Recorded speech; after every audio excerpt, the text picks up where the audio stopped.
نحمده ونصلي على رسوله الكريم أما بعد فأعوذ بالله من الشيطان الرجيم بسم الله الرحمن الرحيم يا أيها الذين آمنوا كتب عليكم الصيام كما كتب على الذين من قبلكم لعلكم تتقون صدق الله العظيم. زما عزتمند مسلمانانو ورونو، لومبني چې کوم دی موږ د روژې احکام او فضایل ذکر کړل، اوس د روژې متعلق احکام او مسائل د پیشمنی بیانېږي. د روژې دپاره پیشمنی کول سنت دی. پیغمبر علیه السلام مبارک فرمایي تسحروا فإن في السحور برکة. که یو بنده ډېر هم موړ دی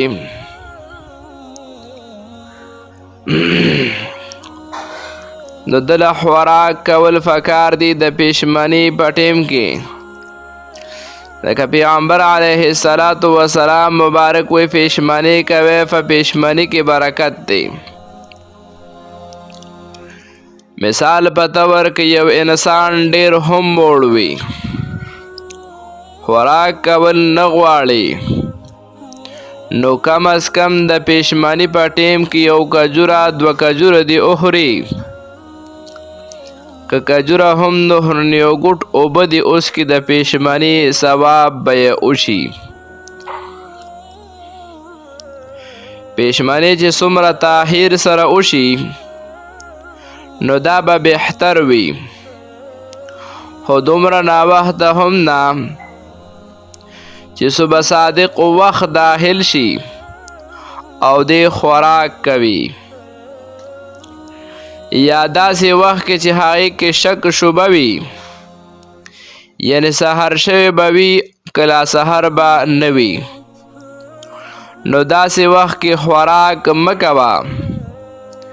د صبح صادق نه مخکې آخري وخت پورې خوراک دې وکړي، او صبح صادق داخلېږي د هغې نه مخکې د خوراک بند کړي. عام طور په نقشو کې چې کوم انتهایی سحر کوم وخت ورکړی شوی دی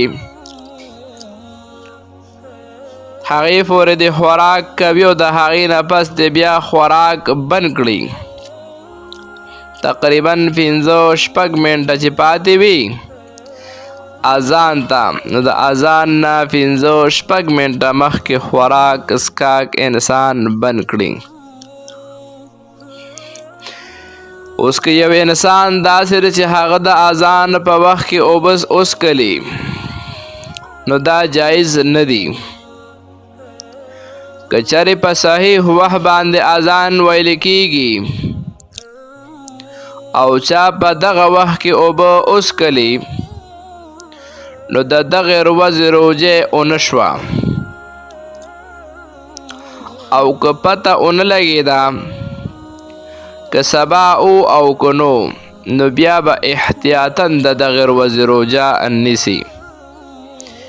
یو انسان د اذان په وخت کې اوبه وڅښلي او دغه وخت چې کوم دی د اذان فکس برابر و، نو د دغې روژې به هم قضایي راوړي، کفاره پې نشته.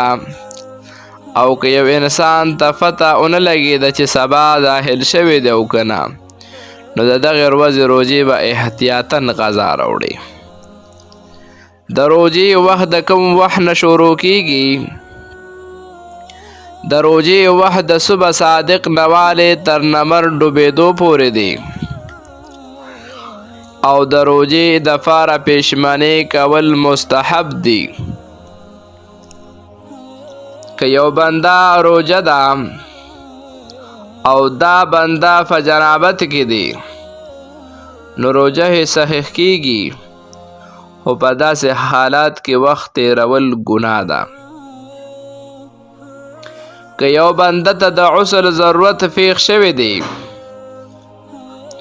او دا بنده په داسې وخت کې بیدار شو چې وخت لږ دی، که غسل کوي پېشمني خوراک دې پاتې کېږي، سبا له به روژه په نهره نشي. او که خوراک کوي نو غسل دې پاتې کېږي.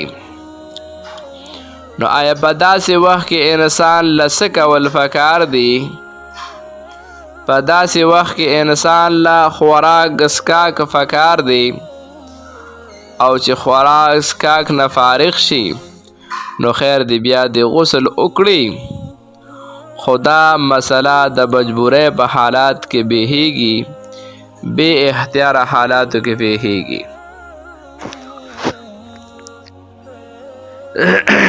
دې ځای پورې او د پېشمني په باره کې بیان. د دې نه بعد چې کوم دی نوره خبره چې کومه شروع کېږي هغه به د روژه ماتي متعلق باره کې شروع کېږي. حدیث مبارک کې راغلی دی چې یو کس تاسو ته طعام راوړلو، یعنې د روژه ماتي دپاره یې مخې ته طعام کېښودلو، نو دا کم چې روژهدار انسان دی دله په دغه ټیم کې دعا پکار ده. دعا به کومه دعا وایي؟ بسم الله والحمد لله اللهم لك صمت وعلى رزقك افطرت وعليك توكلت سبحانك وبحمدك تقبل مني انك انت السميع العليم. دا دعا چې کوم دی د روژه ماتي په وخت کې انسان ته پکار ده چې ووایي. اوس د دې معنا څه ده؟ نو چې کله دا بسم الله ووایي، بسم الله د الله په نوم باندې شروع کوم د روژه ماتي. والحمد لله حمد او ثنا تعریفونه الله لره دي. اللهم لك صمت، یا الله ستا د رضا دپاره مې روژه نیولې ده. وعلى رزقك افطرت، او ستا په رزق یې ماتوم. وعليك توکلت، او پتا مې بروسه او توکل دی. سبحانك، پاکی د تعالی را یا الله. وبحمدک، حمد او ثنا تعالی را دی یا الله. تقبل مني، دا روژه دا عبادت زمانه قبول کړي یا الله. انک انت السمیع العلیم، بېشکه هم ته اورېدونکی او ته خبردار یې. نو دا د دغه روژه ماتي په وخت کې چې کوم انسان دا دعا ووایي نو دغه د دې معنا شوه. د روژه ماتي نه مخکې چې څومره دعاګانې د په زړه کې راځي،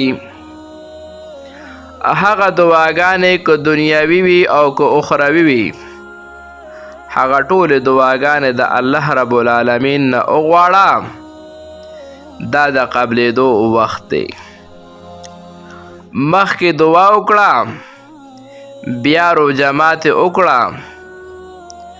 روژه چې ماتوي نو مناسب دا دی چې په کجوره باندې روژه ماته کړه، چې هر قسمه کجوره وي، ځکه چې په دې کې برکت ډیر دی. او که کجوره نه وي نو مناسب ده چې بیا اوبو سره روژه ماته کړئ، ځکه د اوبو چې کوم دی دا پاکې هم دي او پاکونکي هم دي، او په ظاهره هم پاکی دي او په باطنه هم. بعضې احادیثو کې د فیو د لثې ذکر هم راغلی دی. نو که یو انسان د فیو لثې باندې روژه ماته کې هم بهتره ده. خو بعضې خلک داسې وي چې ځان سره د مالګې یو چم په جیب کې ساتلی وي، او هر ورځ هغه د مالګې چمګوړې په خوله کې واچئ، خوله کې واړئ راواړئ او لاړې تېرې کړي، او دا ثواب ګڼي چې په دې کې ثواب دی. چونکې په دې کې ثواب نشته مالګه باندې روژه ماتول د پیغمبر علیه السلام نه ثابت نه دی. مستحب دار چې نمر ډوب شي، یقین دې راغی چې نمر ډوب شو نو بس فوري روژه ماته کړه، بیا پکې تاخیر مه کوه، خو که یقین راتلل دې دپاره پکار دی. د اوریځې په وجه لږ تاخیر کول پکار دی چې ښه د یقین پوه شي چې نمر ډوب شوی دی، بیا روژه ماته کړه. خو که چرې یقین دې نه وي چې نمر به ډوب وي او که نه، نو په دغه دوران کې روژه مه ماتوه، ځکه چې وروستو پیمانتیا په دې خپله روژه باندې کې نو لږ تاخیر پکې وکړه، د هغې نه بعد روژه ماتول پکار دی. خو دا مسله په هغه علاقو کې پوهیږي چې په کومو علاقو کې